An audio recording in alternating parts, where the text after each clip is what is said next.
ভগবানের কৃপা কখন হয়? ভগবান কখন আমাদেরকে কৃপা করেন? ভগবান কি বলছেন জানেন?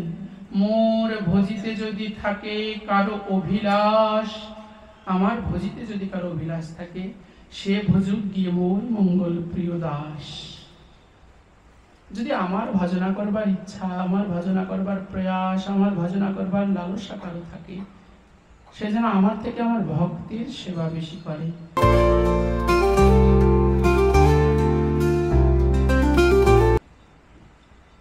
আয়োজিত ভগবত কথামৃত আস্বাদনের লাগি চাতকের ন্যায় কৃষ্ণ কথা পিপাসু ভক্তবিন্দুয়ে শ্রীপাদ পদ্মেশ্বর ভগদাসের সাথে সহস্র কোটি দণ্ডবত প্রণাম। তৎসঙ্গে প্রণাম জানাই মদীয় পরমারাধ্য শ্রী গুরুদেব শ্রীমৎ গোষ্ঠগোপাল বাবাজি মহারাজের শ্রীপাদ পদ্মে, তদসঙ্গে মদীয় পরমারাধ্য পরম গুরুদেব নিত্যলীলায় প্রবিষ্ট শ্রী 108 নিত্যানন্দ গোস্বামী প্রভুপাদের শ্রীপাদ পদ্মে দাসের সাথে সহস্র কোটি দণ্ডবত প্রণাম নিবেদন করি। শাস্ত্রে বললেন, মুকং কর্তি বাচলং পঙ্গুলং ঘায়তি গিরিম যৌদ কৃপা তমহং বন্দে পরমানন্দ মাধব। যদি অনাদিরাদি প্রাণ গোবিন্দের কৃপা হয়, মুকং করতি বাচলং, এ মা বাড়ি চলে যাও, গিয়ে কথা বলো, আমার পাঠে আসে কথা বলো না। লক্ষ্মী মায়েরা, তোমরা কথা বলবে তো আমাকে নিয়ে এসছো কেন বলো? তোমরা এখানে বসতে হরি বল, আমার অপরাধ নিও না, সবাই আমরা চুপচাপ থাকি। হ্যাঁ, কিছু সময়। আমি জানি আমি অত ভালোভাবে হরি কথা আস্বাদন নিতে পারবো না, কেননা আপনারা প্রত্যেকেই বিজ্ঞ। এই আসলে বসে আছেন যিনি দীনেশ বাবাজি, আমার হৃদয়ের মানুষ। হৃদয়ের মানুষ না শুধু, আমার মস্তকে যার স্থান। যখন পূর্ব বাংলায় উনি ছিলেন তখন ওনার জায়গাটা আমার কাছে কতটুকু একমাত্র আমি জানি। সেইখানে আপনারা বসে আছেন, আপনাদেরকে যদি দুটো কটু কথা বলা হয় তাকেই বলা হবে। এখানে আমার বৈষ্ণব অপরাধ হয়ে যাবে, চরণে ধরে বলবো মা, কথাটা আমরা না বলি।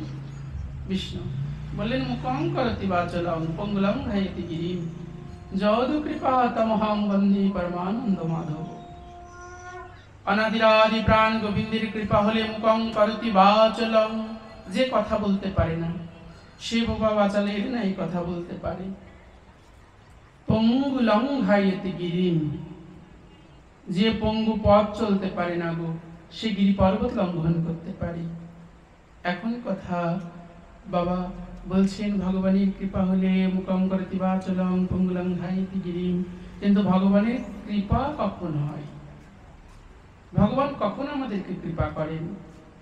ভগবান কি বলছেন জানেন? মোর ভজিতে যদি থাকে কারো অভিলাষ, আমার ভজিতে যদি কারো অভিলাষ থাকে, সে ভজুক গিয়ে মোর মঙ্গল প্রিয় দাস। যদি আমার ভজনা করবার ইচ্ছা, আমার ভজনা করবার প্রয়াস, আমার ভজনা করবার লালসা কারো থাকে, সে যেন আমার থেকে আমার ভক্তির সেবা বেশি করে, আমার ভক্তের পূজা বেশি করে। কেননা আমার ভক্তের পূজা মানেই আমার পূজা। আমার ভক্তের সেবা করলে আমি অতি প্রীত হই, আমার ভক্তের সেবা করলে আমি অতি সন্তুষ্ট হই। তাই মায়েরা, হরি কথা আপনাদের মধ্যে আস্বাদন করাবো, এরূপ শক্তি সামর্থ্য কিছুই আমার নাই। কিন্তু আমি শাস্ত্রে শুনেছি, আপনাদের মতো সাধুগুরু বৈষ্ণবের মুখে শুনেছি, জগতের বুকে যাহা নাহি দিতে পারে প্রাণ গোবিন্দে, তাহা দিলেও দিতে পারে ভক্তবৃন্দে। যা স্বয়ং ভগবানের দেবার ক্ষমতা নাই বা দিতে পারেন না, তাহা ভক্তের কৃপা হলে প্রাপ্তি করা যায়। ভক্তের কৃপা হলে প্রাপ্তি করা যায়। আমি দুরাচারী পাপাচারী কলি হতজি, হরি কথা আপনাদেরকে আস্বাদন করাবো, শক্তি সামর্থ্য নাই, কিন্তু বুকে বড় আশা, যদি আপনাদের মতো সাধুগুরু বৈষ্ণবের কৃপা দাসের প্রতি হয়, তাহলে হয়তো দুটো হরি কথা কৃষ্ণ কথা আস্বাদন করানো সম্ভব হবে। কেন বলছি জানেন? এক টুকরো শুকনো কাষ্ঠ যদি নদীর জলে ফেলে দেওয়া হয়, শুকনো কাষ্ঠ নদীর জলে ডোবে? কখনো ডোবে না। এক টুকরো শুকনো কাষ্ঠ যদি নদীর জলে ফেলে দেওয়া হয়, সেই শুকনো কাষ্ঠটি রসহীন থাকা কারণে নদীর জলে ভেসে বেড়াবে। কিন্তু কি হবে জানো? ভাসতে ভাসতে ভাসতে ভাসতে যখন বিন্দু বিন্দু করে ওই নদীর জল কাষ্ঠের মধ্যে প্রবেশ করবে, আর ওই নদীতে থাকা পলি মাটি যখন অল্প অল্প অল্প অল্প করে বিন্দু বিন্দু করে ওই কাষ্ঠের গায়ে লাগবে গো, তখন ওই জল প্রবেশ করার কারণে এবং এবং ওই পলিমাটি লাগার কারণে এক সময় ওই কাষ্ঠটিও নদীর অতলে ডুবে যাবে। আপনারা দেখেছেন কি না? কাষ্ঠ কখন ডুবে গো? যখন বিন্দু বিন্দু করে পলিমাটি আর জল বিন্দু বিন্দু করে এই কাষ্ঠের মধ্যে প্রবেশ করে কাষ্ঠটা ভিজে যায়। আমার হৃদয়টাও ভক্তিহীন শুকনো কাষ্ঠের ন্যায়। এই হরিকথার সাগরে নদীতে ডোবার কথা নয় গো। কি করে ডুববে? পূর্ব পূর্ব জন্মার্জিত অপরাধে, পূর্ব পূর্ব জন্মার্জিত কর্ম ফলের দ্বারা আবদ্ধ হয়ে একদম একদম শুকনো কাষ্ঠের ন্যায় হয়ে আছে। কিন্তু ভরসা ছাড়িনি, মনে আশা জাগিয়ে রেখেছি, যদি আপনাদের মতো সাধুগুরু বৈষ্ণবের প্রেম ভক্তির নদীতে একবার ভাসতে ভাসতে আপনাদের চরণ ধুলি আমার অঙ্গে লাগে, আর প্রেম ভক্তির বাড়ি যদি আমার অঙ্গে লাগে, হয়তো একদিন আমার এই ভক্তিহীন শুকনো কাষ্ঠরূপী হৃদয়টাও হরিকথার মধ্যে ডুবে যেতে পারে। তাই আপনারা প্রত্যেকে কৃপা আশীর্বাদ রাখবেন দাসের প্রতি, যেন দাস আপনাদের মধ্যে হরিকথা সাধন করাতে পারে। রাধেশ্যাম।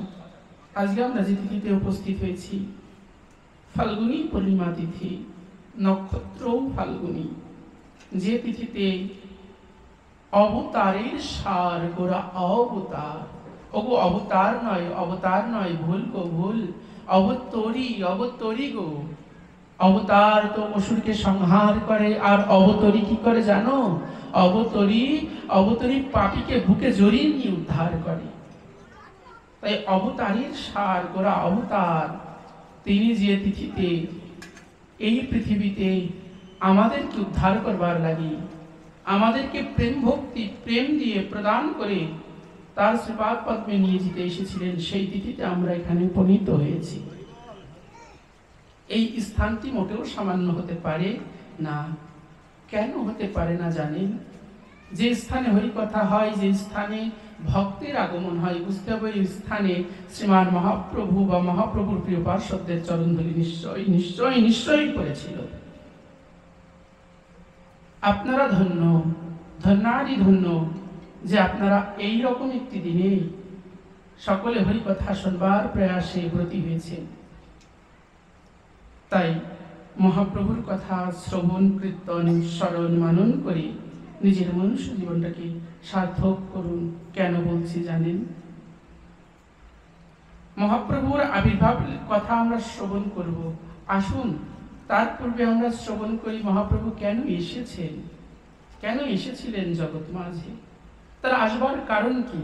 আবার এত জায়গা থাকতে, এত জায়গা থাকে ব্রহ্মাণ্ডে, তিনি নবদ্বীপের মধ্যেই কেন প্রকট হলেন?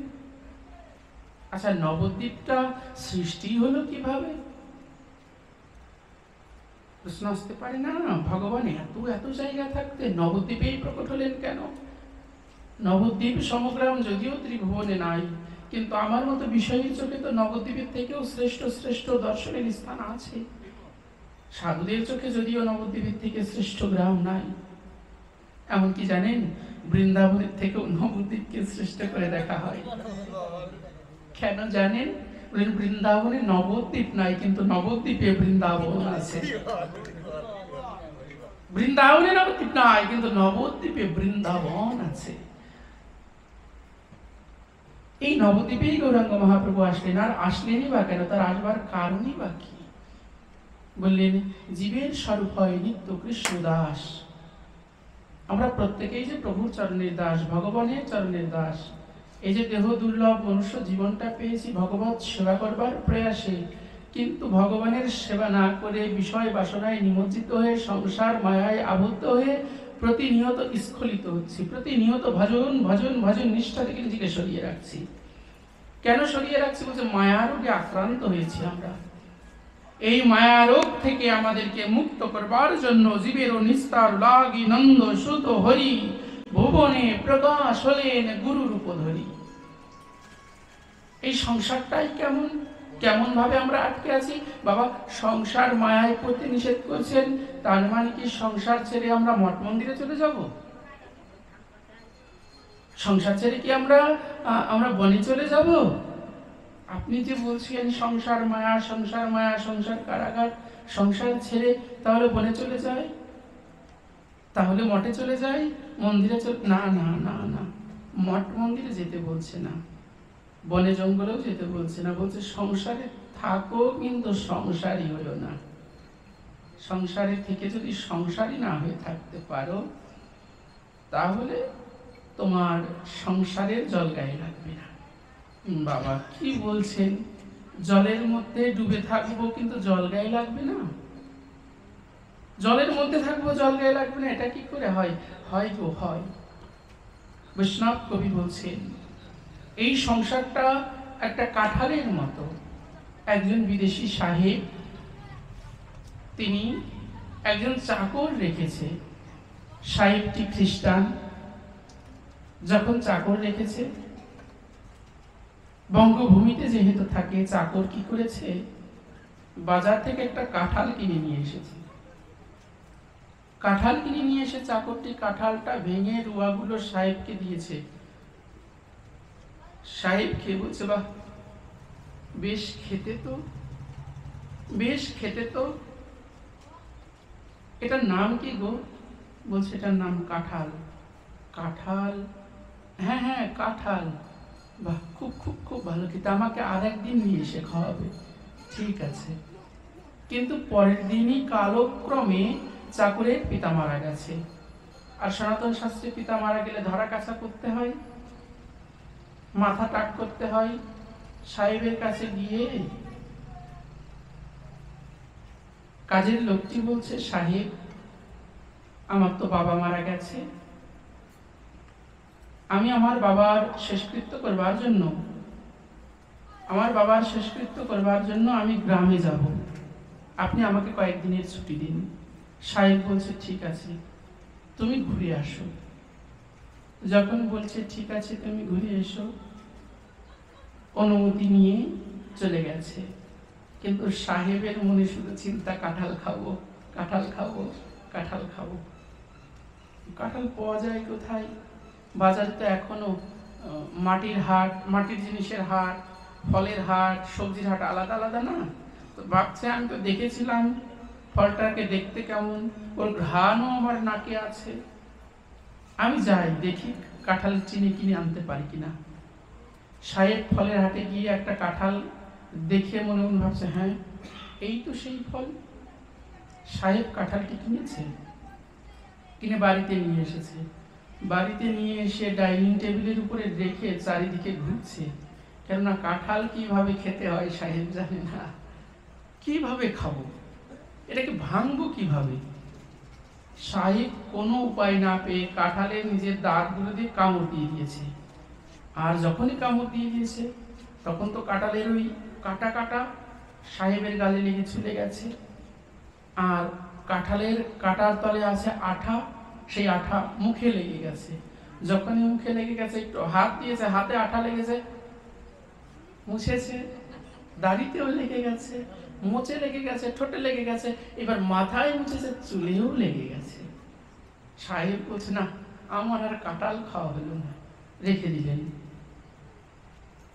কিন্তু রেখে দিলে হবে কি, যখন সাহেব দাঁতটা দিয়ে কাঁঠালে আঘাত করেছিল, ওই কাঁঠালের মিষ্টি স্বাদটা কিন্তু সাহেবের গালে গেছে, পেটে গেছে, কণ্ঠে গেছে, স্বাদটা লেগে আছে। সাহেব মনে মনে ভাবছে কাঁঠাল খাওয়া হলো না, মুখে আঠা, হাতে আঠা, গোপে আঠা, দাড়িতে আঠা, কি করব? আঠা উঠানোর জন্য বাথরুমে গিয়ে দামি দামি সাবান শ্যাম্পু সেগুলো মাখছে। সাবান শ্যাম্পুতে আঠা ওঠে রে বাবা, উঠবে, আরো এটে যাচ্ছে, যত ডলছে তত এটে যাচ্ছে, যত ডলছে তত এটে যাচ্ছে, যত ডলছে তত এটে যাচ্ছে। সাহেব দেখছে এই পরিস্থিতি তো বাইরে যাওয়ার সম্ভাবনাই নেই, কি করে যাব মানুষের সম্মুখে।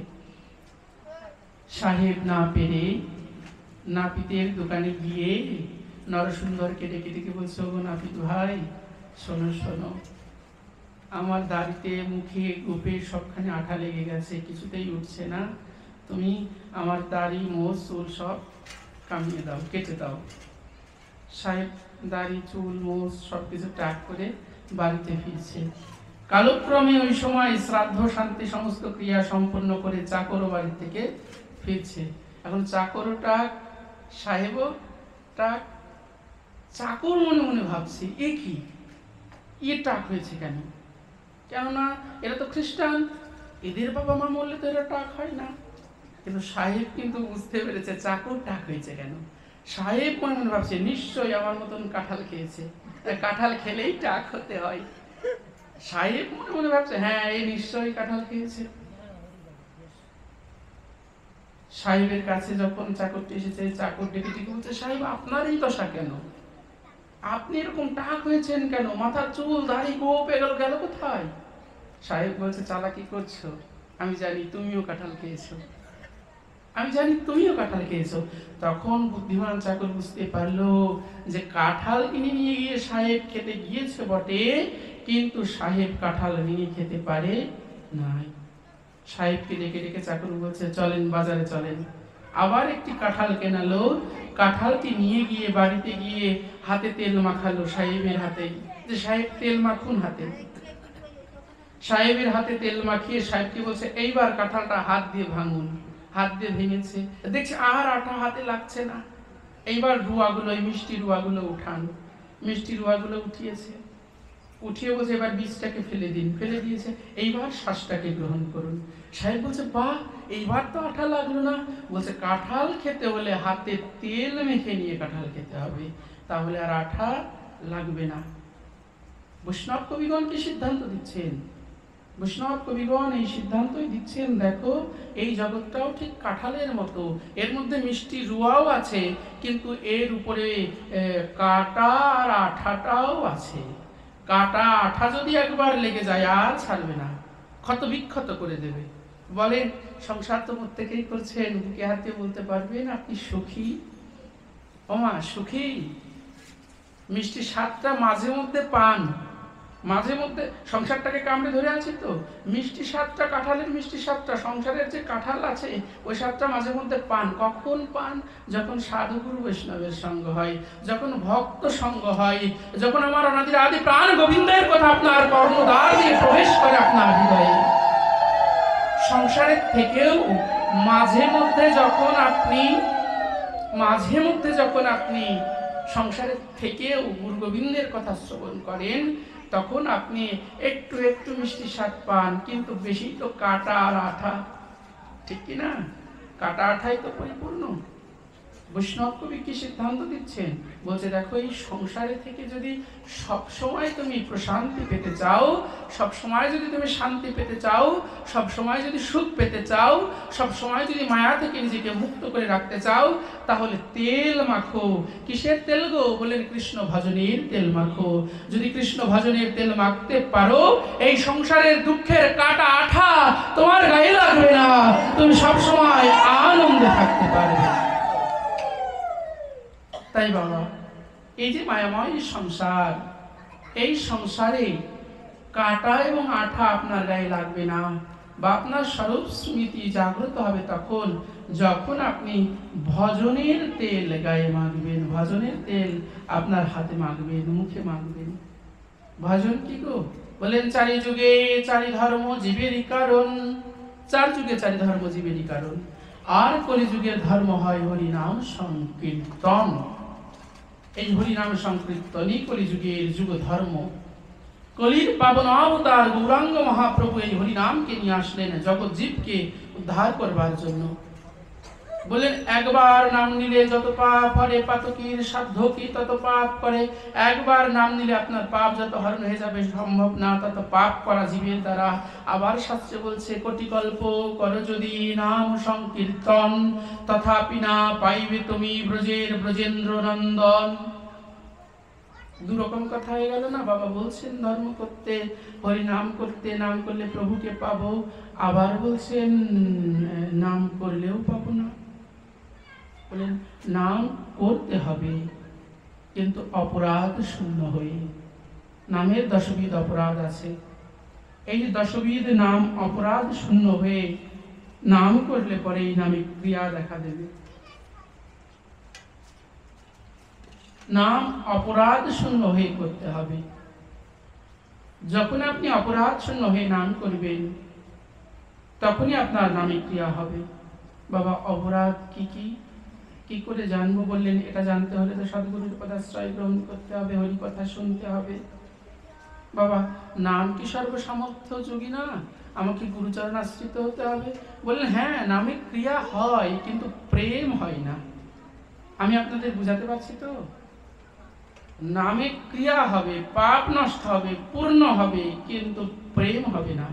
যদি প্রেম পেতে হয় তাহলে গুরুচরণ আশ্রিত হয়ে গুরুদেব নাম দিলে পরেই ক্রিয়া করবে, নচেত সম্ভব না। না না বাবাজি কি কথা বলছেন, একজন মানুষে আর একজন মানুষের কাছে যাব কেন? কেন আমরা তো বীজ বুনে দিলেই গাছ জন্মায়, আমি তো বীজ বুনে দিলেই ধান গাছ হয়ে যায়, আমরা তো বীজ বুনে দিলেই পাট গাছ হয়ে যায়, আমরা তো বীজ বুনে দিলেই মুসুরি গাছ হয়ে যায়। তবে হরি নামের বীজ আমি আমার দেহে বুনলে পরে নামের বৃক্ষ অঙ্কুরিত হবে না কেন? বলে সব গাছের বীজ ভূমিতে বুনলে অঙ্কুরিত হলেও বট বৃক্ষের বীজ ভূমিতে ফেলতে পরে অঙ্কুরিত হয় না। দেখেছেন বটবৃক্ষের গাছ যেখানে সেখানে দেখা যায়? যায় না। কোথায় দেখা যায় গো? বটবৃক্ষটা অত বড় বৃক্ষ, থাকে ছোট্ট একটা ফলের মধ্যে, আর এই ফলটা আপনি কিভাবে সংগ্রহ করলে বৃক্ষ হবে? বলেন ওই ফল যদি কোনো পাখিতে গ্রহণ করে, সেবা করে, পাখি গ্রহণ করবার পরে যদি ওই ফলটা পাখির পেটে গিয়ে একটা রাসায়নিক বিক্রিয়া হবে, পাখি যখন মলত্যাগ করবে, পাখি মলত্যাগ করার পরে ওই বীজটা যেখানে পড়বে সেইখান থেকে অঙ্কুরিত হবে, নচেত সম্ভব না। হরিনামের বীজটা উঠে তদনুরূপ গো। যিনি তোমাকে মন্ত্র প্রদান করবেন তাকে আগে গ্রহণ করে নিজে যোজন যাজন করে কৃষ্ণ তত্ত্ববেত্তা হয়ে নাম প্রেমে নিজেকে প্লাবিত করে যদি সদ্গুরু তোমাকে ওই নাম তোমার কর্ণকুহর দেন, তবেই ওই নামে তোমার ক্রিয়া হবে, তবেই নামে ক্রিয়া হবে, নচেত সম্ভব না। আসুন আমরা এবার জানি মহাপ্রভু শ্রীকৃষ্ণ চৈতন্য মহাপ্রভু এসেছেন কেন? আমাদেরকে ভজনের তেল মাখাতে, যে তোমরা ভজনের তেল মাখো। দেখুন আপনারা আমার কথায় অপরাধ নেবেন না, মহাপ্রভুকে হয়তো এই কথাটা বলা আমার অতটা শোভনীয় হবে না, কিন্তু এর থেকে উচ্চ মার্গের ভাষাও আমি জানি না। যেমন ওই সাহেবকে চা করে তেল মাখিয়ে বললো দেখো বাবা তেল মেখে কাঁঠাল ভাঙো, ঠিক তদনুরূপ ভগবান ভগবানত্ব ত্যাগ করে দাসত্ব ভক্তি নিয়ে আসলেন, ভক্তের ভাব ধারণ করে আসলেন। কেন আসলেন? বলেন আমি ভক্ত না হলে জগৎজীব ভক্ত হবে না। ভক্ত হয়ে এসে নিজে ভজন করে জগৎজীবকে ভজন শিক্ষা দিলেন, নিজে তেল মেখে সবাইকে তেল মাখানো শেখালেন, যে তোমরাও ভজনের তেলটা মাখো হাতে, যদি সংসার রূপ কাঁঠাল খেতে চাও। তো শ্রীমান মহাপ্রভু নবদ্বীপেই কেন আসলেন? কেন অন্য স্থানে গেলেন না? আবার নবদ্বীপের অগ্রদ্বীপে নয়, সমস্ত নবদ্বীপের যে কোনো দ্বীপে আসেন নাই, অন্তস্থ দ্বীপ নামে যে দ্বীপটা সেই দ্বীপটাতেই এসেছেন মহাপ্রভু। নবদ্বীপের অগ্রদ্বীপেও আসেন নাই। কিন্তু কেন আসলেন? এই নবদ্বীপেই কেন আবির্ভাব হলো আমার গৌর সুন্দরে? বলছেন জানো জানো, ভগবান একদিন ভক্তের মান বাড়াবার জন্য আর নারদের অহংকার চূর্ণ করবার জন্য, নারদের অন্তরে অহংকার ছিল, ত্রিভুবনে আমার হেতু আমার মতন ভক্ত আর নাই। ভগবান দুটো জিনিস সহ্য করতে পারেন না, একটি ভক্তের নয়নের জল, আর একটি ভক্তের অন্তরের অহংকার। অহংকার ভগবান সহ্য করতে পারেন না। কারো অন্তরে যদি অহংকার এসে যায় আমি বড় ভক্ত, কারো অন্তরে যদি একবার অহংকার এসে যায় আমি বড় ভক্ত, ভগবানের ভক্তি থেকে তার স্খলন হয়ে যায়। যেখানে অহংকার আছে সেখানে প্রেম নাই, যেখানে অহংকার আছে সেখানে ভগবত ভক্তিও নাই। নারদ অহংকার চিত্ত হৃদয়ে যখন দ্বারকাতে প্রবেশ করলেন, ভগবান তখন বলছেন, আহ নারদ, নারদ বাঁচি না, বাঁচি না, বাঁচি না। নারদ রেখে রেখে বলছে, প্রভু কি হয়েছে কি তোমার? আর বলো না নারদ, মাথায় মাথায় বড্ড যন্ত্রণা করছে গো, এই মস্তকের পীড়া আর সহ্য করতে পারছি না। যখন বলেছে মস্তকের পীড়া আর সহ্য করতে পারছি না, তখন নারদ মুনি ডেকে ডেকে বলছে, প্রভু কি করলে তোমার মস্তকের ব্যথা নিবারণ হবে? নারদ, যদি কোনো শুদ্ধ ভক্তের চরণ ধুলি আমি পাই, আর সেই ভক্তের চরণ ধুলি যদি আমার মস্তকে লেপন করে দিতে পারো, তবেই আমার এই মস্তকের ব্যথা নিবারণ করা সম্ভব, নচেত সম্ভব না, নচেত সম্ভব না গো। নারদ তো প্রভুর মস্তকের ব্যথা দেখে অত্যন্ত দুঃখগ্রস্ত চিত্তে, অত্যন্ত ব্যথা নিয়ে, অত্যন্ত ব্যথা নিয়ে বলছে, প্রভু তুমি একটু অপেক্ষা করো, আমি এক্ষুনি যাচ্ছি, দেখি কোনো ভক্ত তোমাকে চরণধুলি দেয় কিনা। ওমা, ভগবান যদি আপনার কাছে চরণধুলি চাই দেবেন? দেবেন? আমরাই তো ভগবানের চরণ প্রাপ্তির লালসায় বসে আছি গো। নারদ চলে গেলেন ব্রহ্মলোকে, পিতামহ ব্রহ্মার কাছে বললেন, পিতা পিতা, আপনি তো চতুর্মুখে সকল সময় ভগবান শ্রীকৃষ্ণের নাম করেন, আপনার চরণের ধুলি আমাকে একটু দেবেন? নারদ, কখনো তো চরণ ধুলি চাস না, চরণ ধুলি কি করবি? পিতায় আমার অনাদির আদি প্রাণ গোবিন্দের মস্তকে পীড়া হয়েছে, ভগবানের কাছে যখন আমি শুনলাম, প্রভু তোমার এই মস্তকের পীড়া নিবারণ হবে কিভাবে, তখন ভগবান বললেন, নারদ, যদি কোনো শুদ্ধ ভক্ত তার চরণের ধুলি দেয়, আর সেই চরণ ধুলি যদি আমার মস্তকে লেপন করতে পারি, তবেই আমার মস্তকের পীড়া নিবারণ হবে। ওমা, ভগবান ভক্তের চরণ ধুলি চাচ্ছেন গো, আমরা ভক্তের পদধূলিতে নিজেকে ঘোরাঘুরি দিতে চাই না, দামি দামি মেকআপ মুখে মাখছি। আমি বলছি না আপনারা মাখবেন না, মাখবেন, বুড়ো প্লাক করছি, লিপস্টিক দিচ্ছি, নখপালিশ দেবেন। অন্যান্য গোসাইরা হয়তো বলবে দেবে না, আপনারা দেবেন, সেজে থাকবেন। সধবা মায়েরা সেজে থাকতে হয় গো, কেননা সেজে থাকলে সেই গৃহে লক্ষ্মীর বসবাস হয়, শ্রী বৃদ্ধি পায়। সাজবেন। জয় জয় শ্রী গুরু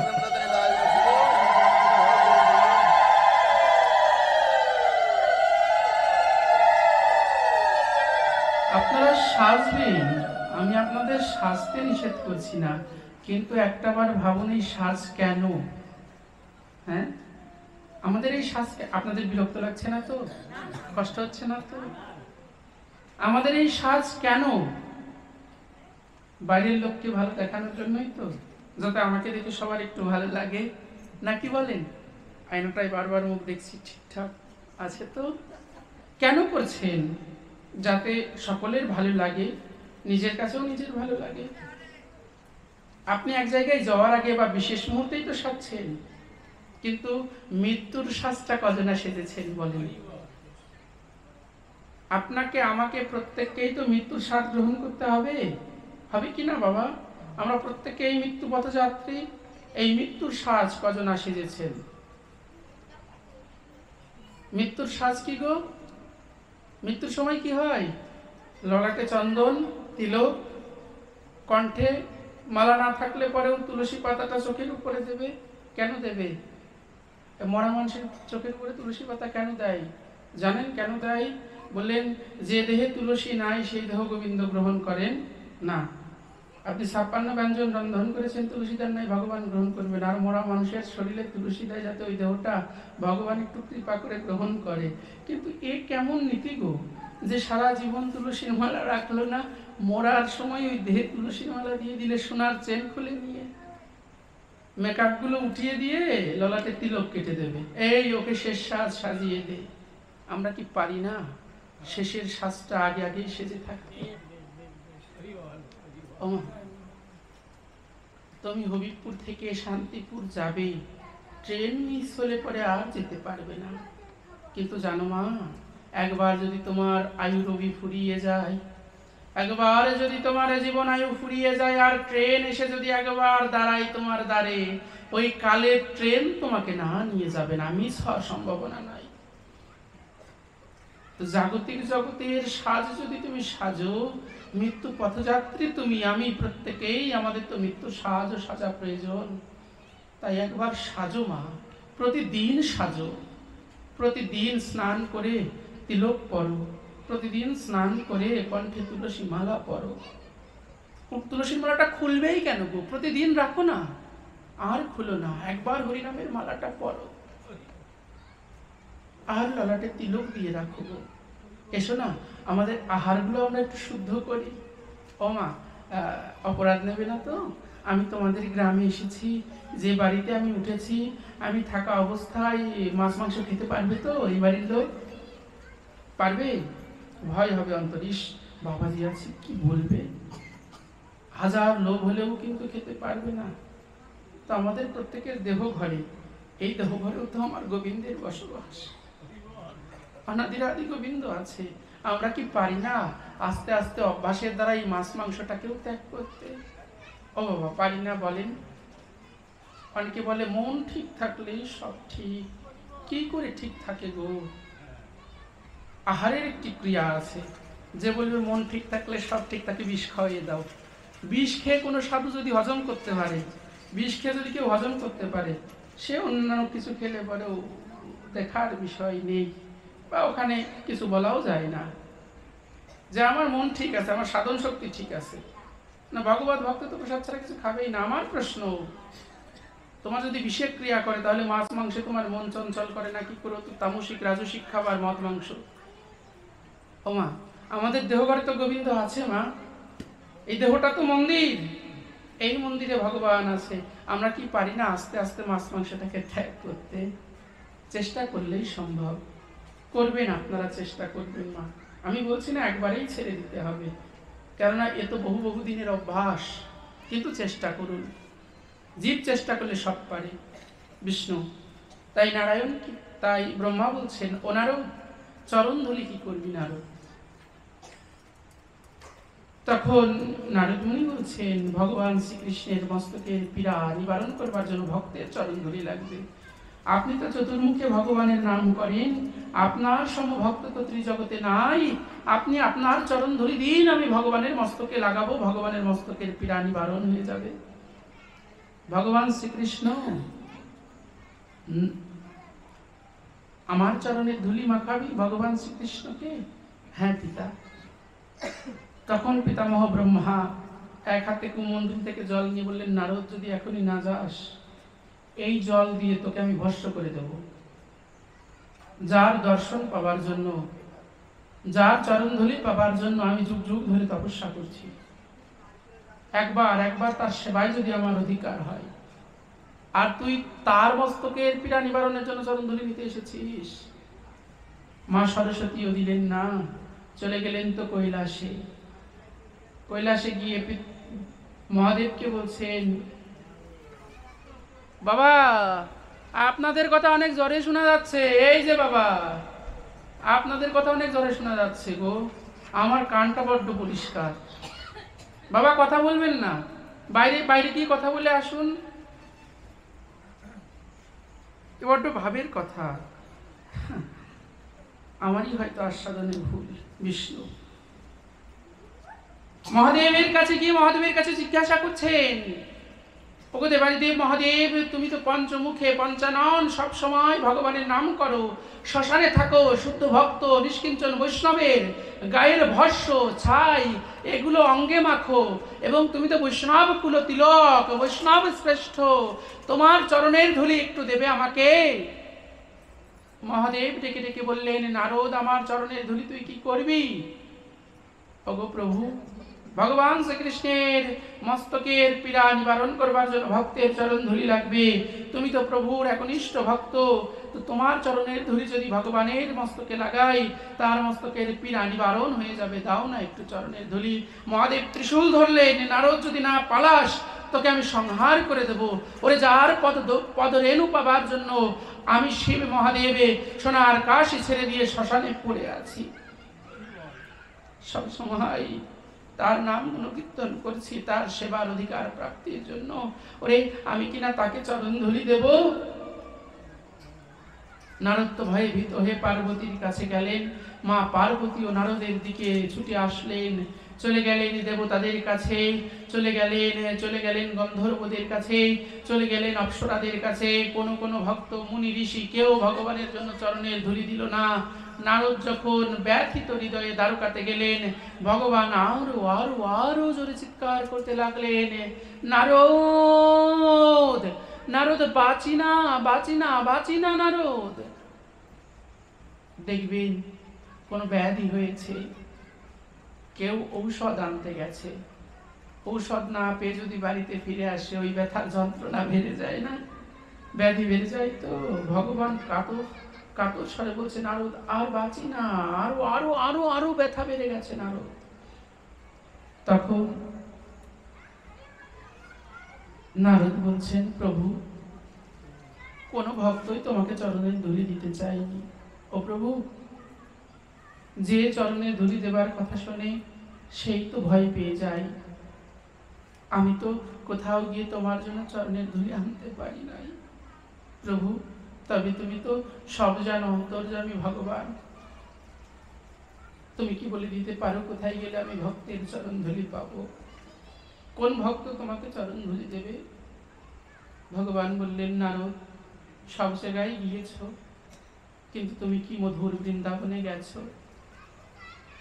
নারদ মুনি বললেন, বৃন্দাবন?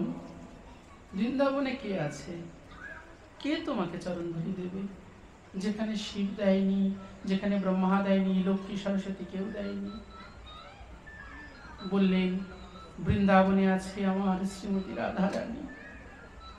যাও না, যাও না, একবার বৃন্দাবনে যাও। বাবা, জগতে ভক্ত দু প্রকার, একটা ঐশ্বর্য প্রেমের ভক্ত, একটা মাধুর্য প্রেমের ভক্ত, একটা হৈতুকী ভক্ত, একজন অহৈতুকী ভক্ত।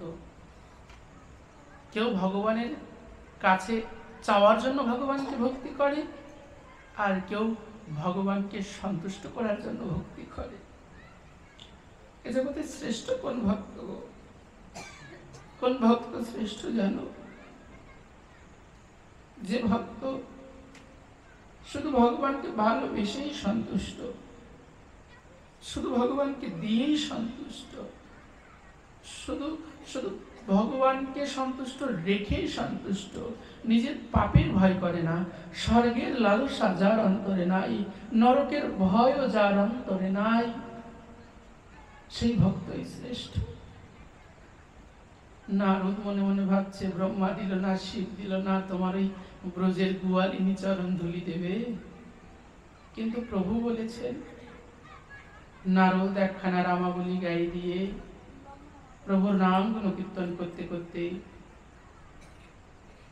শ্রীধাম বৃন্দাবনে আসলে। প্রেম সে কहो শ্রীধাম বৃন্দাবন কি, বৃন্দাবন ধাম কি, বৃন্দাবনেশ্বরী রাধারানী কি, শ্যাম সুন্দর কি। বৃন্দাবনে আসলেন। বৃন্দাবনের অপরূপ শোভা দেখেই নারদের চিত্তটা নির্মল হয়ে গেল। নারদের অন্তরটা ব্যাকুল হয়ে গেল গো, ব্যাকুল হয়ে গেল। নারদ দেখছে শ্রীমতী রাধারানী আর সখীগণ আছেন। তাদের নিকটে গিয়ে নারদ বলছেন, ওগো শ্রীমতী, ওগো সখীগণ। সঙ্গে সঙ্গে যেন শ্রীমতী বললেন, নারদ, আপনি মুনি শ্রেষ্ঠ, তব চরণে আমাদের সকলের প্রণাম। বলুন বলুন মণিবর, আপনি কি ভগবান শ্রীকৃষ্ণের কাছ থেকে আসলেন? নারদ জিজ্ঞাসা করলেন, হ্যাঁ গো, আমি তো ভগবানের কাছ থেকেই আসলাম, কিন্তু কিন্তু তোমরা ঠিক পেলে কি করে গো আমি ভগবানের কাছ থেকে আসলাম? শ্রীমতী যেন বলতে চাইছেন বা বলছেন, মুনিবর জানেন, এ জগতে যারা কৃষ্ণ সঙ্গ করে আসে তাদের গায়ে কৃষ্ণের গায়ের গন্ধ লেগে থাকে। আপনারা সাধুগুরু বৈষ্ণবকে আলিঙ্গন করেন না, কেন করেন জানেন? কেন করা হয়? শুদ্ধ ভক্তের কাছে প্রতিনিয়ত প্রাণ গোবিন্দ আসে, শুদ্ধ ভক্ত প্রতিনিয়ত ভগবানের সঙ্গ লাভ করে, আর ওই শুদ্ধ ভক্তের গায়ে ভগবানের গায়ের গন্ধ লেগে থাকে। যদি সাধুকে পরশ করা হয়, সাধুকে হানি ভোগ করা হয়, আপনার এই দেহটাও কৃষ্ণ গন্ধময় হতে পারে। ভগবান শ্রীকৃষ্ণের কাছ থেকে এসেছে এই কথা শুনে নারদ তো চমকে উঠলেন, এই কেমন প্রেম, এই কেমন ভক্তি! কৃষ্ণ গায়ের গন্ধ এদের নাসিকাতে লেগে আছে। নারদ মুনি বলছেন, আমি একটি দ্রব্য নেওয়ার জন্য এসেছি। সখীগণ বললেন, কি হয়েছে? আমাদের আমাদের প্রভু প্রাণনাথ প্রাণেশ্বর তিনি কুশলে আছেন তো? না গো, আজ আর প্রভু কুশলে নেই। শ্রীমতী বলছেন, মুনিবর, কেন কেন কেন কেন কেন কেন আমার প্রাণবল্লভীর কি হয়েছে? কি হয়েছে? কি হয়েছে? প্রাণবল্লভীর মস্তকে বড় বড় পীড়া, মস্তকে বড় যন্ত্রণা। কি বলেন? তাহলে আপনি ব্রজে এসেছেন কেন? যান না, একজন ভালো বৈদ্যের কাছে যান। বৈদ্যের কাছে গেলে যদি প্রাণ গোবিন্দের মস্তকে পীড়া নিবারণ হবার ঔষধি দেয় তবেই তো নিবারণ হবে। না না, প্রভু বলেছেন কোনো বৈদ্য তার মস্তকের ব্যথা নিবারণ করতে পারবে না। তাহলে কি করলে সারবে? বললেন, কোনো ভক্ত যদি চরণ ধরি দেয় তবেই মস্তকের ব্যথা নিবারণ হবে। শ্রীমতী, সখীগণ, আপনারা কি পারবেন আপনাদের পদরেণু ভগবানের মস্তকের ব্যথা নিবারণ করবার উদ্দেশ্যে দিতে? প্রেমময়ী করুণাময়ী লাদিনী শক্তি, সেই পরম পুরুষোত্তম ভগবান শ্রীকৃষ্ণের অভিন্ন তনু। রাধা কৃষ্ণ একই আত্মা, দুটো দেহ ধরেছেন লীলা করবার জন্য। প্রেমময়ী বললেন, ও নারদ, দিতে পারবো না কেন? দাও না, কিসে চরণ ধুলি দিতে হবে? একবার সেই জিনিসটা পেতে দাও, আমরা চরণ ধুলি দেব। নারদ মুনি চমকে উঠলেন, এ কি? যেখানে ব্রহ্মা কেঁপে উঠলো, যেখানে মহেশ কেঁপে উঠলো, এই সাধারণ গোয়ালিনী এরা চরণ ধুলি দিতে যাচ্ছে? সাধারণ হতে পারে না, সাধারণ হতে পারে না, সাধারণ হতে পারে না। ওগো ব্রজবাসীগণ, তোমাদের অন্তরে কি ভয় নাই? ওগো সখীগণ, তোমাদের অন্তরে কি ভয় নাই? ভগবানের মস্তকে তোমাদের পদরেণু লাগবে, ভগবানের মস্তকে তোমাদের পদধূলি লাগবে, তোমাদের অপরাধ হবে, তোমরা যে কুম্ভীপাক নরকে যাবে। দেখুন ভক্ত কিভাবে নরকের ভয়ও করে না, স্বর্গের আশাও করে না। শ্রীমতী কি বলেছিলেন জানেন? নারদ, এই দেহ অন্তিমের পর প্রভুর যেখানে রাখবার ইচ্ছা হয় রাখবে। নরকে যাব তো নরকে যাব তো যাব, কিন্তু আমার প্রভু সুখী হবে তো। আত্মেন্দ্রিয় প্রীতিবাঞ্ছা তাকে বলে কাম, আর কৃষ্ণেন্দ্রিয় প্রীতিবাঞ্ছা ধরে প্রেম নাম। আপনার ইন্দ্রিয় যখন নিজের সুখ বিলাসিতার জন্য কাজে লাগাবেন তখন সেটা কাম, সেটা আপনার স্খলন করাবে। কিন্তু কৃষ্ণের প্রীতি সুখের জন্য আপনি যা করবেন তাহাই প্রেম, প্রেম বললে বিবেচিত হবে। শ্রীমতী রাধারানী আমার বললেন, নারদ মুনি, আমাদের প্রভু সন্তুষ্ট, প্রভু সুখে থাকুন, আমাদের সুখ দিন। আপনি কি এনেছেন দিন। জানেন মা, নারদ গা থেকে তার রামাবলীটা পেটে দিলেন, সখীগণ নৃত্য করে চরণ ধুলি দিলেন, নারদ মুনি চরণ ধুলিটা বেঁধে নিয়ে ছুটতে ছুটতে চলে গেলেন প্রাণ গোবিন্দের কাছে। প্রাণ গোবিন্দের কাছে যাওয়া মাত্রই প্রাণ গোবিন্দ হাসছেন। নারদ বলছে, প্রভু এই তো তোমার জন্য চরণের ধুলি নিয়ে এসেছি, ব্রজগোপীদের চরণের ধুলি, ব্রজগোপীদের পদরেণু, ব্রজগোপীদের এই পদরেণু তুমি তোমার মস্তকে লাগাও, দেখবে তোমার মস্তকের পীড়া নিবারণ হয়ে যাবে। প্রাণ গোবিন্দ আমার বলছেন, নারদ আমার মস্তকের ব্যথা সেরে গেছে। এত কষ্ট করে ঔষধি নিয়ে আসলো, কিন্তু প্রভু এখন বলছে আমার মস্তকে আর পীড়া নাই। নারদের তো স্বভাববশতই রাগ হবার কথা। নারদ বলছেন, প্রভু এটা কেমন কথা বলছো, মস্তকে পীড়া নাই কি করে সারলো? তুমি তো বলেছিলে ভক্ত পদ রেণু না পেলে তোমার মস্তকের পীড়া নিবারণ হবে না। তখন প্রভু বললেন, নারদ চরণ ধুলি এনেছো কিসে? রামাবলীতে। রামাবলীতে কার নাম লেখা আছে? কেন প্রভু তোমার নাম? বলেন, আমার নাম আর আমি তো অভেদ, আমার নামে চরণ ধুলি লেগেছে, মানে এই আমার অঙ্গেও চরণ ধুলি লেগেছে। যেই নাম সেই নামই ভজনিষ্ঠা করি, নামেরও সহিতে আছে আপন শ্রীহরি। নাম এবং নামই অভেদ, অভেদ গো। আপনাদের এই আয়োজনটা বড় সুন্দর। কেন বলছি জানেন?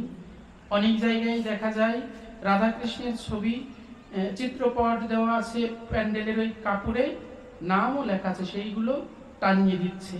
আর রোদটা গোবিন্দের চিত্রপটেও লাগছে অনেক সময়, ওইখানে ঝড় বৃষ্টি বাতাস আলো সব কিছুই লাগছে। নাম নাম যদি অভেদ হয়, আত্মবোধ সেবা যদি জাগে, প্রভুর কষ্ট হবে কি না?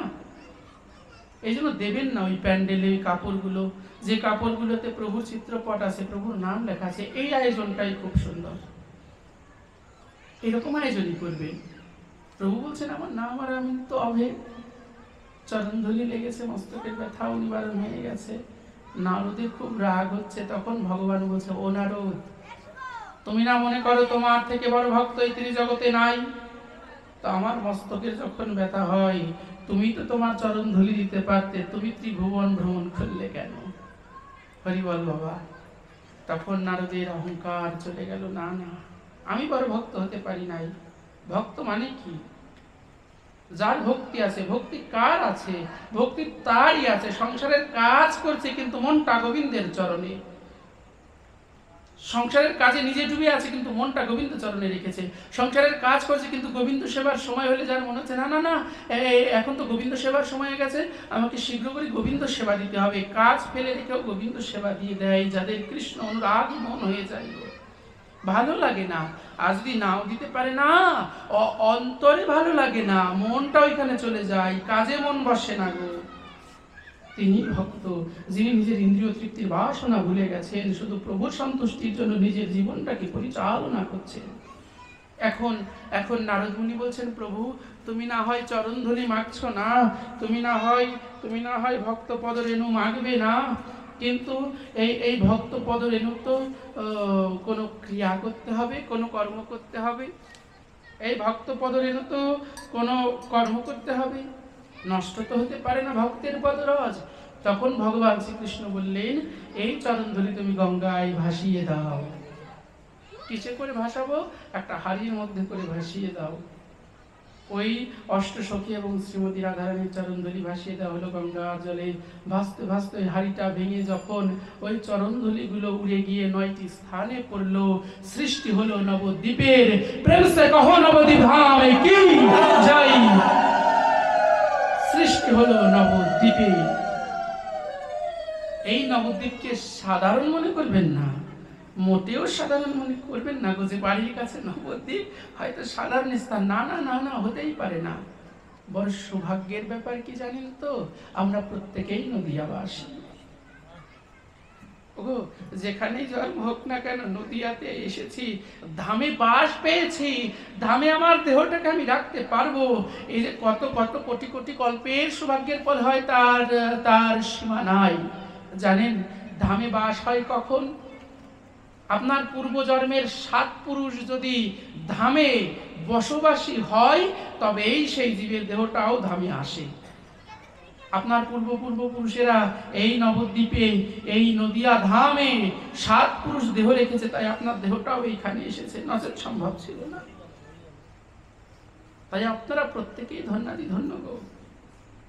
অষ্টসখীর চরণ ধুলি মিশে আছে এই নবদ্বীপে, নদিয়াতে, আর মিশে আছে অন্তস্থ দ্বীপে আমার করুণাময়ী প্রেমময়ী রাধা রানীর চরণ ধুলি। এই যে 9টি দ্বীপের সূচনা হলো, যে স্থানটিতে, যে দ্বীপে আমার রাধা রানীর চরণ ধুলি পড়েছিল, প্রেম ভক্তি প্রদায়িনী কৃপাময়ী করুণাময়ী লাদিনী শক্তির চরণ ধুলি পড়েছিল, ওই স্থানে আসলেন আমার গৌর সুন্দর ভুবন মঙ্গল রূপ ধরে, রাই কানু একাকৃতি হয়ে, একাকৃতি হয়ে আসলেন গো। আসলেন। মহাপ্রভু কোথায় আসেন গো? মহাপ্রভু আসেন সেইখানে যেখানে শুদ্ধ ভক্তের চরণ ধুলি পড়েছে। মহাপ্রভু আসেন সেইখানে যেখানে শুদ্ধ নিষ্কিঞ্চন বৈষ্ণবের আগমন হয়। ভগবান বলছেন না, আমি যোগী ঋষিদের হৃদয়ে থাকি না, আমি বৈকুণ্ঠে থাকি না, গোলকে থাকি না, মদ ভক্ত যত্র গায়ন্তি তত্র তিষ্ঠামি নারদ। যেখানে আমার ভক্তগণ একাগ্র চিত্তে আমার গুণকীর্তন করে সেখানে আমি উপস্থিত হই। তাই প্রভু এখানেও এসেছেন, মানে এইখানে অধিবাস মানে কি গো? প্রভুকে নিমন্ত্রণ করে আনা। যজ্ঞেশ্বরকে ডেকে আনতে হলেও নিজেকে যোগ্য হতে হয়, দেবতা পূজা করতে হয় নিজে দেবতা হয়ে। তো প্রভু এখানে আসবেন। এখানে প্রভু আসবেন মানে শুধু 5টা ঘট বসিয়ে 2টো আসন করে গামছা দিয়ে থুয়ে দেওয়া না গো মা। প্রভু সত্যই আসবেন। যিনি প্রভুকে আনবেন তাকে স্মরণে মননে প্রভুকে ধ্যান করে, যোগপীঠের ধ্যান করে প্রভুকে এখানে আনতেই হবে। যদি যজ্ঞেশ্বর এখানে আসেন, বুঝতে হবে এইখানেও আমার প্রেমময়ী রাধারানীর চরণ ধুলি আছে। না থাকলে তো প্রভুর আসার কথা না। তাই যখন দাপর যুগের শেষ ভাগ, কলিযুগ, এই কলিযুগে অবতারের সার গোরা অবতার গৌরাঙ্গ মহাপ্রভু আসলেন। কেন আসলেন জানেন? দূরমতি অগতি সতত অসতেমতি নাহি সুকৃতি লবলেশ। চারিদিকে শুধু পাপ আর অনাচার, কোথাও হরিনাম নাই, কোথাও প্রেম নাই, কোথাও ভক্তির লেশ মাত্র নাই। প্রত্যেকে ধর্মের নামে ভণ্ডামি শুরু করেছে। দুর্গা পূজা, কালী পূজা, এমনকি গৌর পূর্ণিমা, এই দোল পূর্ণিমাতেও মদ মাংস খেয়ে মাতাল হয়ে উন্মাদের ন্যায় নৃত্য করছে। প্রত্যেকেই উশৃঙ্খল পরিবেশের মধ্যে আছেন। মহাবিষ্ণু এবং সদাশিবের যুগল তনু অদ্বৈত প্রভু, তিনি রাসমঞ্চে প্রতিজ্ঞা করেছিলেন যখন তাকে রাসমঞ্চে ঢুকতে দেওয়া হয়নি। আপনারা তো প্রত্যেকেই জানেন রাস শব্দের অর্থ কি গো? রয় আকার দন্ত স, রাস। রাস শুনবার বা বলবার অধিকার সবার নাই, তাই আমি খুব বেশি আলোচনাও করব না। রাস, রতে রাধারানী, আর দন্ত সতে শ্যাম সুন্দর জগৎ ভুবন মঙ্গলময় ভগবান শ্রীকৃষ্ণ। আর মাঝখানে যে আকারটা, সেটা মায়ার আকার। যিনি এই মায়ার আকারকে সরিয়ে রাধা কৃষ্ণের অপ্রাকৃত লীলা রস আস্বাদন করতে পারেন, তিনি রাসের অধিকারী, বা যে লীলা রস আস্বাদন হয় সেটাই রাস। অর্থাৎ জীবাত্মা এবং পরমাত্মার মিলনকেই রাস বলা হয়। জীবাত্মা এবং পরমাত্মার মিলন ঘটানোকেই রাস বলা হয়। এই রাস মঞ্চে কোনো কামুকের প্রবেশ অধিকার নাই। একমাত্র গোপী দেহ, একমাত্র মাধুর্যের দেহ, একমাত্র ভক্ত দেহ এই রাসমঞ্চে প্রবেশ করতে পারে। আর এই রাসমঞ্চের দাঁড়িকে আদ্যাশক্তি মহামায়া, মহামায়া না, যোগমায়া, বিষ্ণু যোগমায়া। এই যোগমায়া রাসমঞ্চের দ্বারে দাঁড়িয়ে হয়ে আছেন। দেবাদিদেব মহেশ্বর মনে মনে ভাবছেন আমি রাস দর্শন করব। এই লালসা অন্তরে জাগিয়ে মহাদেব যখন রাসমঞ্চে প্রবেশ করবেন, আদ্যাশক্তি মহামায়া হাত বাড়ালেন, না, এই রাসমঞ্চে প্রবেশ করা যাবে না। কেন যাবে না? কেন বললেন? রাসমঞ্চে প্রবেশ করতে হলে গোপী হতে হয়। গোপী কে গো, যেজন গোপনে গোবিন্দ ভজন করেন তিনি গোপী। গোপনে গোবিন্দ ভজন মানে ঘরের মধ্যে না, না। বলেন কোথায় গোবিন্দ ভজন করবে? বলেন গোপন, সব থেকে গোপন জায়গা কোথায়?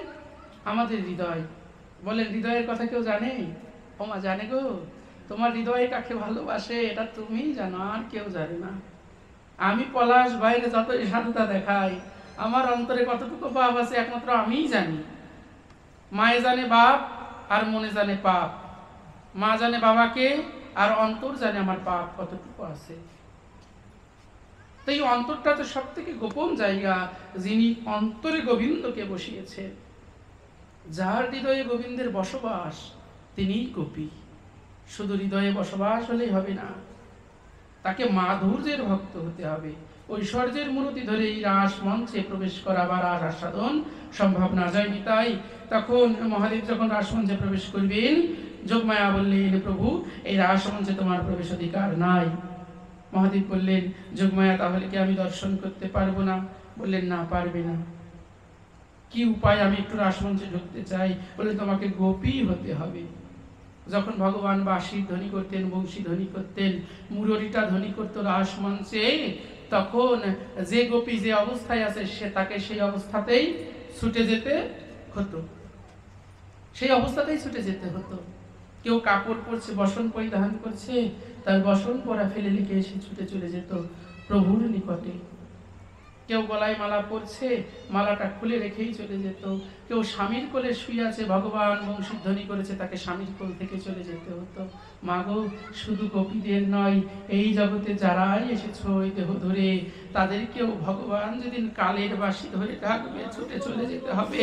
কেউ এই জগতের মধ্যে থাকতে পারবে না, পারবে না, পারবে না। ভগবান কালের বংশীতে ধ্বনি করলে প্রত্যেকেই চলে যেতে হবে। আমরা কেউই জগতে চিরস্থায়ীভাবে থাকতে পারবো না। তো ভগবান শ্রীকৃষ্ণের রাজ দর্শন করবার জন্য গোপীদের পরিত্যক্ত পোশাক পরে মহাদেব ঘোমটা টেনে রাসমঞ্চে প্রবেশ করলেন। রাসমঞ্চে প্রবেশ করলে কি হবে গো? প্রভু বলছেন, ভগবান শ্রীমতী রাধারানীর কাছে, সখীদের কাছে, না গো আজ রাসে আনন্দ নাই। নিশ্চয়ই রাসে রসিক ব্যক্তি বাদে, গোপী বাদে কেউ প্রবেশ করেছে, কোন কামুক ব্যক্তি প্রবেশ করেছে। কাম কি? রাসে গোপী কেন গেছেন? প্রভুকে সন্তুষ্ট করবেন বলে। আর মহাদেব কেন গেছেন? ওই প্রভুর অপ্রাকৃত লীলা রাস দর্শন করে নিজের ইন্দ্রিয় তৃপ্তি, এই চোখের তৃপ্ততা দেবেন বলে। তাহলে এখানে কাম। যখন মহাদেব প্রবেশ করেছেন রাসমঞ্চে, ভগবান শ্রীকৃষ্ণ সখীদের বললেন একটু গুনে দেখো, আমার মনে হয় এখানে গোপী বাদে কেউ আছে। সখীগণ নিজেকে বাদ দিয়ে গুনছে, না প্রভু সব ঠিক আছে। কিন্তু প্রভু একজন গোপী এসেছে আমাদের থেকেও লম্বা, সাদা পোশাক পরা, আর তার গা থেকে ফসফস ফসফস শব্দ আসছে। ওই যে সাপটা, ওটা তো আর খুলে রাখেনি, সাপের ফসফস শব্দ আসছে। ভগবান শ্রীকৃষ্ণ আমার কিন্তু বুঝতে পারলেন, গিয়ে মহাদেবের কাছে বললেন তোমার ঘোমটাটা খোলো। মহাদেব ঘোমটা দিয়ে মুখটা আড়াল করছে, বলছে না রাসে তো আমাকে দেখে কেউ লজ্জা পাই না। আমার যেদিন দেহ থেকে প্রাণ পাখি উড়ে যাবে আর লজ্জা থাকবে গো? আর লজ্জা থাকবে? ভক্তকে যার এই দেহ থাকতে থাকতে লজ্জা, ঘৃণা আর ভয় চলে গেছে, এই তিলক পড়লে পরে কে কি বলবে সেদিকে যে কান দেয় না, প্রসাদ পেলে কে কি বলবে সেদিকে যে কান দেয় না, যার লোকলজ্জার ভয় নাই, তিনি যিনি একমাত্র গোবিন্দের সেবা সন্তুষ্টিতেই নিজেকে সন্তুষ্ট রাখেন, তিনি তো পরম বৈষ্ণব, তিনি তো ভক্ত। এই রাসমঞ্চে তো আমাকে দেখে কারো লজ্জা পাবার কথা না। তখন ঘোমটাটা খুলে দিলেন, দেখছেন দেবাদিদেব মহাদেব। ভগবান বললেন এখানে তোমার অধিকার নেই, বের হয়ে যাও। এই রাসমঞ্চে তুমি আসতে পারবে না, এখান থেকে বের হয়ে যাও। মহাদেবকে বের করে দেওয়া হলো। ভগবান বললেন তুমি যে গোপী বেশ ধারণ করেছে এতো আমি সন্তুষ্ট, কিন্তু এই রাস তুমি দর্শন করতে পারবে না। দেবাদিদেব মহাদেব তিনি তো বৈষ্ণব কুলতিলক, রাসমঞ্চের বাইরে এসে প্রতিজ্ঞা করলেন, প্রভু যে রাস তুমি আমাকে দর্শন করতে দিলে না, আগত কলিযুগে এই রাস তো তুমি শুধু বৃন্দাবনে করেছো, শুধু গোপীদের সঙ্গে করেছো, আগত কলিযুগে এই রাস আমি তো দর্শন করবই, তোমাকে ডেকে নিয়ে এসে আমার আঙিনায় এই রাস আমি করাবো, আর এই জগৎ জীবের প্রত্যেকে ঘরে ঘরে এই রাস আমি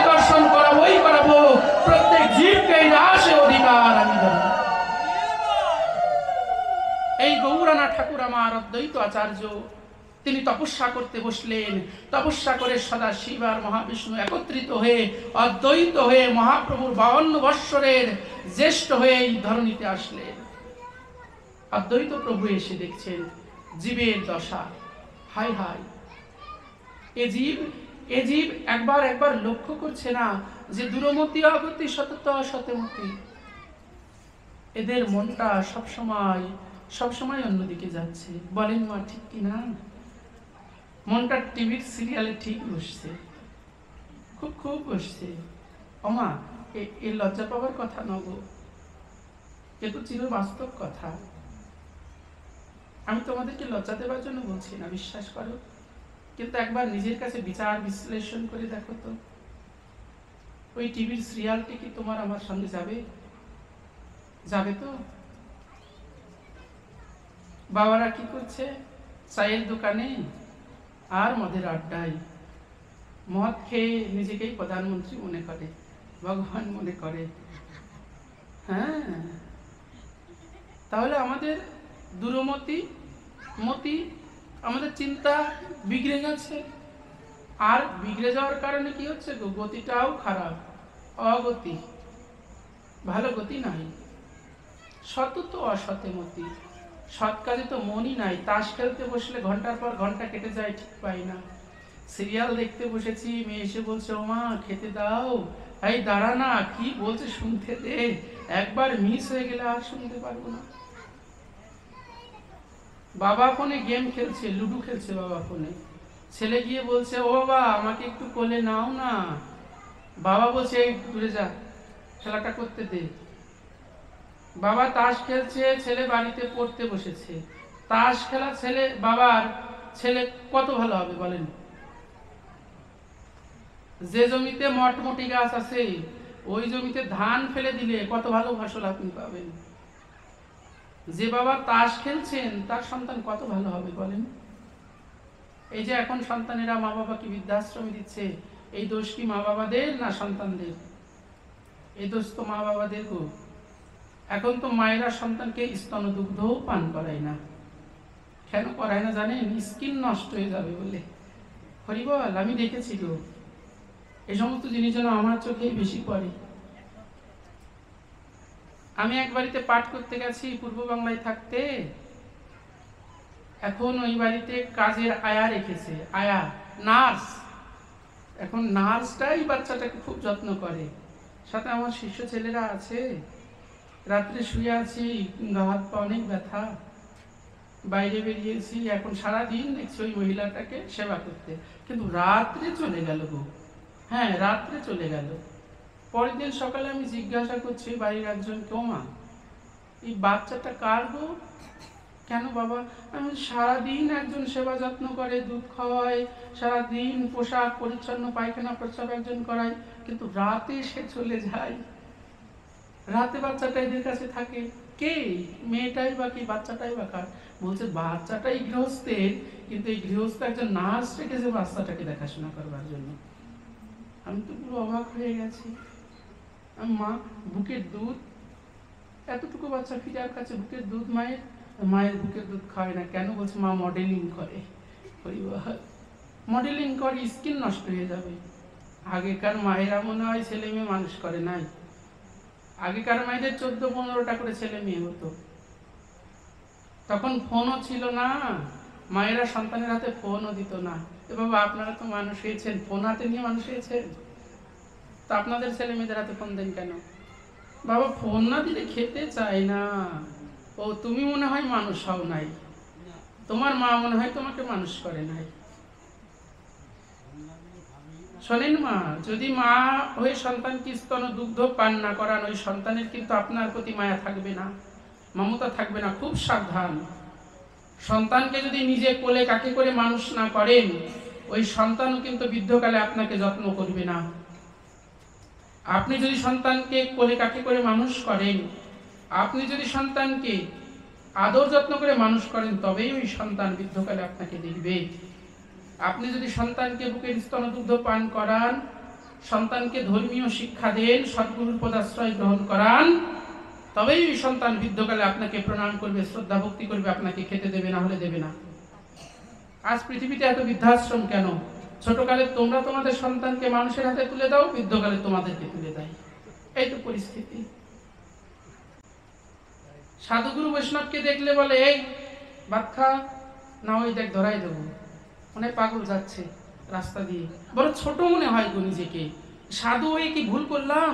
যেখানে সাধুগুরু বৈষ্ণবকে দেখে বলানোর কথা, বাবা বৈষ্ণব যাচ্ছে একবার প্রণাম কর, মাথাটা নত কর, সেইখানে বলছে দেখ সাধু যাচ্ছে, যদি ভাত না খাস তোকে ধরাই দেবো। বলছে কোনো পাগল যাচ্ছে গো, কোনো ভয়ানক বস্তু যাচ্ছে। কি আদর্শ দিচ্ছে আমরা আমাদের সন্তানকে।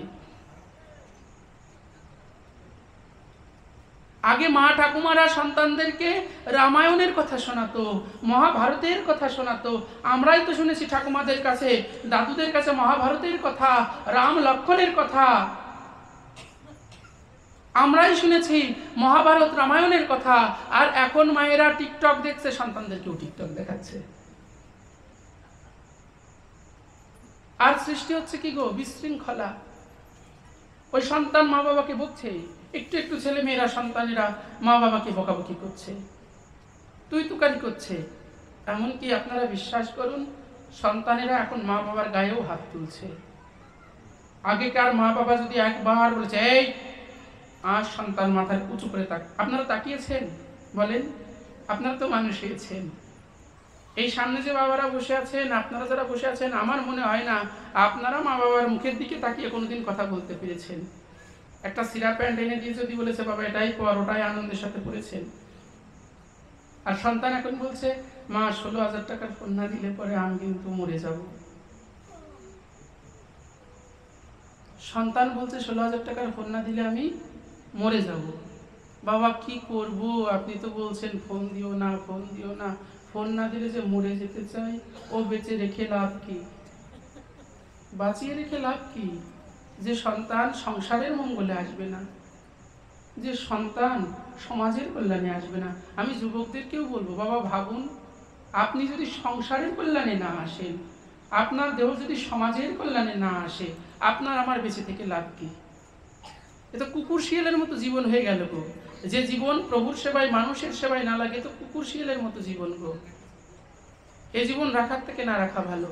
চরণে ধরে বলবো, এই কথাটা আমি প্রত্যেকটা আসরেই বলি, ফোন তুলে দেবেন না। ছোট্ট ছোট ছেলে মেয়েদের জন্য ফোন না। মায়েরাও টিকটক দেখবেন না। সম্ভব গো? কিভাবে সম্ভব বলেন? এই মনটাকে ঘুরিয়ে দাও, ফোনের জায়গায় একটা করে মালা নিয়ে নাও না। পারবে না মা? ওই ফোন তোমাকে গ্রাস করছে, অল্পকালে চোখ নষ্ট হয়ে যাবে। বিশ্রাম দিয়ে দেবো? অল্প বয়সে চোখ নষ্ট হয়ে যাবে। মদ খাবে তো বাবা, লিভার নষ্ট হয়ে যাবে। আর তাসের আড্ডায় থাকবে তো রাত জাগতে জাগতে তোমার শরীরে ব্যাধি বাসা বাঁধবে। আমরা কি পারি না এইগুলো বাদ দিয়ে দিতে? আমরা কি পারি না এগুলো বাদ দিয়ে গৌর গোপালের সেবায় নিজের মনটাকে ব্রতী করতে? ও মা, পারি না? মা গো, বছরের একটা দিন না, প্রত্যেক দিনকে আমরা নামযজ্ঞ করতে পারি না? মা আসুন না, আমরা প্রত্যেক দিন নামযজ্ঞ করি। আসুন আমাদের এই দেহ সেবা সঙ্গনে, এই দেহ কুঞ্জে আমরা নীতি নীতি নামযজ্ঞ করি। প্রত্যেক দিন আপনি হরিনাম জপ করুন। সবাই যারা যুবক ভাইয়েরা আছো, যুবক বাবারা আছো, তোমাদেরকেও বলবো, বাবা তোমরাও হরিনাম জপ করো। ও মা, একটা করে ফোন তুলে না দিয়ে একটা করে জপের মালা তুলে দে না মা। দেখ না মা, সংসারে আর রামকৃষ্ণ আসে না, ব্যথা লাগে তখন। আর রামকৃষ্ণ আসে না রে। সংসারে আর বিবেকানন্দের মতো তেজস্বী মহাপুরুষ আসে না। সংসারে এই মহাপুরুষগুলো গেল কোথায়? শুদ্ধ আত্মা, শুদ্ধ দেহ না পেলে তো শুদ্ধ আত্মা আসতে পারে না। তুলে দে মা, তোর সন্তানের হাতে একটা করে জপের মালা তুলে দে। তোর সন্তানের হাতে তুলে দে হরিনামের মালা, গলায় ঝুলিয়ে দে তুলসীর মালা, আর ললাটে পরিয়ে দে তিলক। দেখবি মা, তোর সন্তানটা সুসন্তান হবে। তোর সন্তানের দ্বারা জগতের কল্যাণ হবে, তোর সন্তানের দ্বারা সমাজের কল্যাণ হবে। তোর সন্তান একজন ভক্ত হয়ে জগৎকে কম্পিত করে দিতে পারবে। আজকের এই 2 ঘন্টা ঘন্টা 2.5 ঘন্টার ভাগবত তখনই সার্থক হবে যখন আপনাদের পরিবর্তন হবে। এই নাম যজ্ঞ করা তখন সার্থক হবে প্রত্যেক ঘরে ঘরে যেদিন নাম যজ্ঞ হবে। বাবা কি বলেন, এখন কি আর নাম করার বয়স আছে বাবা? সময় কই? ছেলে মেয়ে বিয়ে দিই তারপরে করব। কিন্তু একবার ভাবুন তো, ছেলে মেয়ে বিয়ে দিতে দিতে যদি আপনার বিয়ে হয়ে যায়, যদি আপনার মৃত্যু হয়ে যায়। একেশো পাকিবে দন্ত, নড়িবে সম্বল, হবে তোমার লাঠি। আত্মীয় স্বজন পুত্র পরিজন বলবে এই জঞ্জাল মরিলে বাসি। যাদের জন্য করছেন শুধু একটা বার কল্পনা করেন কাদের জন্য এই সংসারে আপনি করছেন। যারা যুবক বাবারা আছো, একবার ভাবো এই দেহে চিরদিন যৌবন থাকবে না গো, তোমাকেও বার্ধক্যের স্বাদ গ্রহণ করতে হবে। ও বাবা, চিরদিন দেহে যৌবন থাকবে না। কাদের জন্য করছেন বাবা? আপনি এত খাটছেন কার জন্য? ও মা, সংসারে এত কর্ম করছেন কার জন্য? সংসারের মানুষের জন্য তো? স্বামীর জন্য কর্ম করছেন বাবা? আপনারা স্ত্রীর জন্য করছেন, ছেলে মেয়ের জন্য করছেন? আমি আপনাদের কাছে কয়েকটা প্রশ্ন করতে চাই, প্রত্যেকেই একটু উত্তর দিবেন। বলেন, আপনারা যে কাজ করছেন এই খাটনিটা ভূতের খাটনি কিনা? ভূতের মতোই তো খাটছেন। খিদে লাগলেও ঠিকঠাক খাচ্ছেন না, যে কর্ম করতে হবে, সংসারটাকে উন্নত করতে হবে, ঠিক কি না? কার জন্য করছেন? ছেলে মেয়ে স্বামী স্ত্রীর জন্য। আজকে বাড়িতে গিয়ে শুনবেন, চায়ের দোকানেও তো বসেন বাবারা। আমি বলছি না বসবেন না, বসেন তো, তাসও খেলেন, সিরিয়ালও দেখি আমরা মাঝে মধ্যে, প্রতিদিন না দেখলেও মাঝে মধ্যে সিরিয়ালও দেখি। আমার প্রশ্ন বাবা আপনাদের কাছে, যাদের সঙ্গে আপনি সিরিয়াল দেখলেন, যাদের সঙ্গে আপনি টিভি দেখলেন, যাদের সঙ্গে মিশে আপনি অপকর্ম করলেন, আপনাকে তো একদিন মরতে হবে। আর ভগবান গীতায় বলছেন যে যে চিন্তা করতে করতে দেহ ত্যাগ করে তার সেই রূপ ভাব প্রাপ্ত হয়। এইবার ভাবুন, আপনি মৃত্যুর পরে যদি সাপ হন, কেন সাপ হবেন? বললেন যার ব্যাংকে অনেক টাকা আছে, কেউ যদি মৃত্যুর সময় ওই ব্যাংকে টাকার চিন্তা করতে করতে দেহ ত্যাগ করে, সে সম্পদের উপর সাপ হয়। আপনারা টিভি তো দেখেন কম বেশি। টিভিতে একটা চ্যানেল ছিল ডিসকভারি নাম, খুব ছোট্ট বয়সে দেখেছি। ওইখানে দেখতাম ওই মাটি খুঁড়ে একটা হাঁড়ি পেয়েছে, ওর মধ্যে অনেক স্বর্ণ মুদ্রা আছে, হাঁড়িটাকে ভাঙার সাথে সাথে সাপ বেরিয়েছে। আপনারা দেখেছেন কিনা? কম বেশি সবাই জানা আছে। আমার প্রশ্ন, ওই সাপটা ওই সোনার উপরে কি করছে? অনেকে বলছে পাহারা দিচ্ছে। ওই সাপটা সোনার উপরেই কেন পাহারা দিচ্ছে? জানেন কি কেন? পূর্ব জন্মে অনেক টাকা ব্যাংকে ছিল, ওই টাকা গুরু গোবিন্দের সেবায় লাগে নাই, ওই টাকা ভক্তের সেবায় লাগে নাই গো। অর্থ থাকলেও কারো অর্থ যদি ভগবানের সেবায় ভক্ত সেবায় না লাগে, আর মৃত্যুকালে যদি ওই ব্যক্তি অর্থের চিন্তা করতে করতে দেহ ত্যাগ করে, তার জন্ম হবে অর্থের উপরে সর্পকুলে। সর্পকুলে কেন হবে জানেন? ওই অর্থের অহংকারে মুখ দিয়ে মধু না, বিষ বের হয়েছে সবসময়। এই জন্য প্রভু মুখে বিষ আর জন্ম দিয়েছে অর্থের উপরে, সর্পকুলে। হতে চান? দেখবেন সব কুকুর বাড়িতে থাকে না, থাকে নাকি গো? কিছু কুকুর রাস্তাঘাটেও থাকে, কিছু কুকুর বাড়িতেও থাকে। বলেন তো কোন কুকুর বাড়িতে থাকে? কারো যদি কোনো বাড়ির প্রতি মোহ নিয়ে কেউ যদি প্রাণ ত্যাগ করে, বাড়ির মানুষের মোহ নিয়ে যদি কেউ প্রাণ ত্যাগ করে, তাহলে সে সেই বাড়ির কুকুর, সাপ, ব্যাঙ, বাড়ির গৃহপালিত কোনো পশু এই রূপ ধরে এসে ওই বাড়িতে থাকে। আর কুকুর হয়ে আসলে কি হয়? কুকুরকে সবাই আসন পেতে খেতে দেয়, ঝাঁটা মারে। আর তখন ওই কুকুরটা মনে মনে ভাবে, ভগবান ওর পূর্বজন্মের কিছু স্মৃতি ভিতরে রেখেও দেয়। ও ভাবে, ইস কাদের জন্য করেছি, কুকুরের মতো করেছি, কত খাটনি করেছি, কাদের জন্য করেছি। এই কুকুর, বিলেই, সাপ, ব্যাঙ এগুলো তো আমরাই হচ্ছি। আমাদের আত্মাটাই পাপ করবার কারণে হচ্ছে বারবার। এই পাপ আমরা কাদের জন্য করেছি? প্রভুর জন্য না সংসারের মানুষের জন্য? মা বলেন, সংসারের মানুষের জন্য। আমার প্রশ্ন, একটা পুরুষের জীবন, সারাটি জীবন পুরুষ তার সংসারের পিছনে কাটিয়ে দেয়। একটা পুরুষ তার পরিবারকে ভালো রাখবার জন্য সারাটা জীবন কাটিয়ে দেয়, আর একটা নারী তার সংসারকে উন্নতি করবার জন্য তার জীবন কাটিয়ে দেয়। আমি আপনাদের কাছে প্রশ্ন করব, বাবা, এই যে যাদের জন্য আপনি পাপ করলেন, যে সংসারের মানুষের জন্য আপনি অন্যায় করলেন, অন্যায় করে সাপ, বেজি, ব্যাঙ, কুকুর, বিড়েল হচ্ছেন, এই মানুষগুলো আপনার সঙ্গে সাপ, বেজি, ব্যাঙ, কুকুর, বিলেই হবে তো? বাবারা, আজকে বাড়িতে গিয়ে মায়েদের কাছে শুনবেন, ওগো, পাপ তো তোমার জন্যই করেছিলাম। ওমা, তোমরাও শুনবে গো তোমাদের সন্তান যারা প্রিয়জন আছে তাদের কাছে, ওগো, অন্যায় তো তোমাদের জন্যই করেছিলাম, তো আমার এই পাপের ভাগীদার হবে তো? আমি যদি কুকুর হই, বিলেই হই, শিয়াল হই, ব্যাঙ, বেজি হই, আমার সঙ্গে তুমি এই সাপ কুলে, ব্যাঙ কুলে, কুকুর কুলে যাবে তো?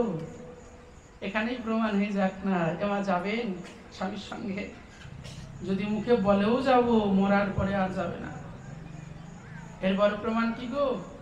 বড় প্রমাণ, মৃত্যুর কালে যদি ওই আত্মা বাড়িতে ফিরে আসে, এসে যদি স্ত্রীর কাছে বলে, ওগো, শ্মশানে আর থাকতে পারছি না, আমি তো কালকেও তোমার পাশে শুয়েছিলাম। বা কোনো স্ত্রীর আত্মাও যদি বাড়িতে আসে, এসে তার স্বামীকে যদি বলে, ওগো, শ্মশানে একা একা থাকতে পারছি না, কালকেও তো তোমার পাশেই ছিলাম, একটু সরে আমাকে জায়গা করে দেবে, তোমার পাশে আমি ঘুমাবো, আমার জায়গা দেবেন?